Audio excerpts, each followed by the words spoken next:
కాబోతుందండి. Right. ఇక ప్రపంచ పటంలో చూసుకుంటే ఎన్నో దేశాల్లో ఇప్పుడు రాజకీయ విప్లవాలు ఉన్నాయి, అశాంతి నెలకొంది, సివిల్ వార్లు జరుగుతూ ఉన్నాయి. సో ఆయా ప్రాంతాల్లో ఉన్న అశాంతి తద్వారా ప్రపంచ అశాంతికి కారణమవుతోందా? వీటి ఎఫెక్ట్ మూడో ప్రపంచ యుద్ధానికి దారితీస్తుందా? ఇప్పుడు ప్రపంచ పటాన్ని ఒక్కసారి గమనిస్తే సుమారు డజన్ల కొద్దీ దేశాల్లో సివిల్ వార్ జరుగుతూ ఉంటాయి, అశాంతి ఉంటుంది. దానికి ఎగ్జాంపుల్ మయన్మార్.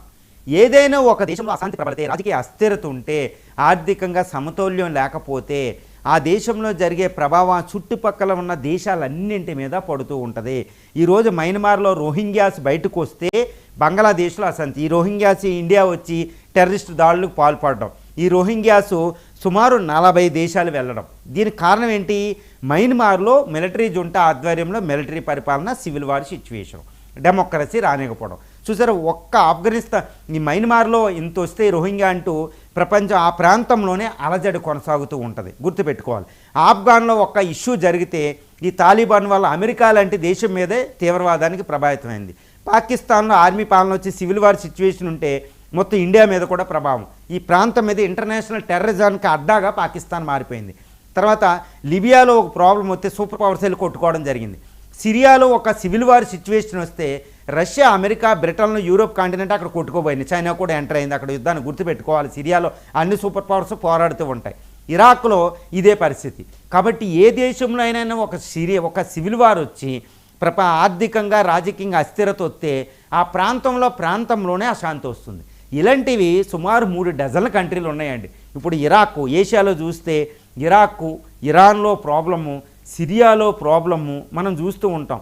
తర్వాత ఇక్కడ యెమెన్లో ప్రాబ్లం, ఒమన్లో ప్రాబ్లము, మయన్మార్లో ప్రాబ్లం, బంగ్లాదేశ్లో సివిల్ వార్ సిచ్యువేషను, ఇప్పుడు రీసెంట్గా నేపాల్లో, ఈ కంబోడియా, లావోస్లో అక్కడ పరిస్థితులు బాగోదు ఆర్థికంగా. ఈ అస్థిరత అనేది మొత్తం ఏషియా కాంటినెంట్లో అస్థిరతకి దారితీస్తుంది, ప్రపంచంలో దారితీస్తుంది. తర్వాత ఆఫ్రికాలో సివిల్ వార్స్, అక్కడ వెనిజులాలో చాలా ప్రాబ్లం, ఆర్థికంగా అస్థిరత్వం ఉండడం. తర్వాత సెంట్రల్ అమెరికన్ కంట్రీస్లో డ్రగ్ మాఫియాలు డామినేట్ చేయడం.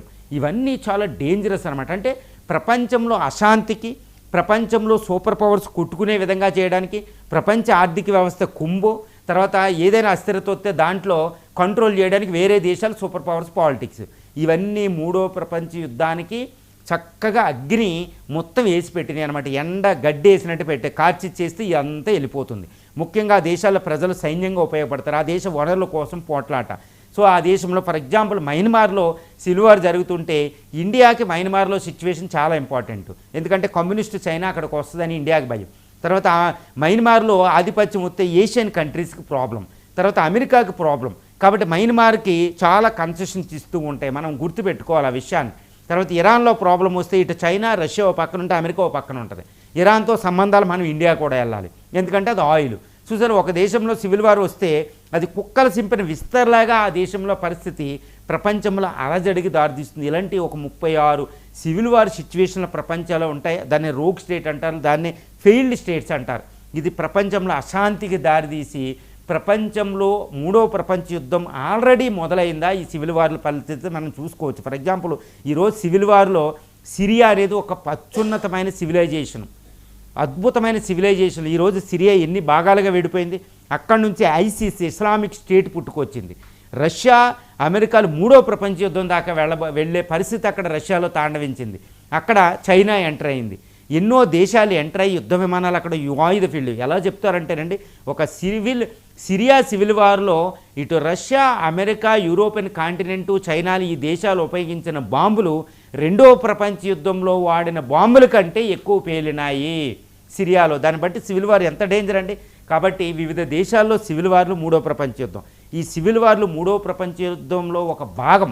కాబట్టి మూడో ప్రపంచ యుద్ధం ఆల్రెడీ మొదలైందని సిరియా పరిస్థితి, మయన్మార్ పరిస్థితి, ఆఫ్రికా సివిల్ వార్ పరిస్థితి, ఇరాన్ పరిస్థితి చూస్తే మనకి నీట్గా మనకు అర్థమైపోతుంది. ఇక రెండో ప్రపంచ యుద్ధం తర్వాత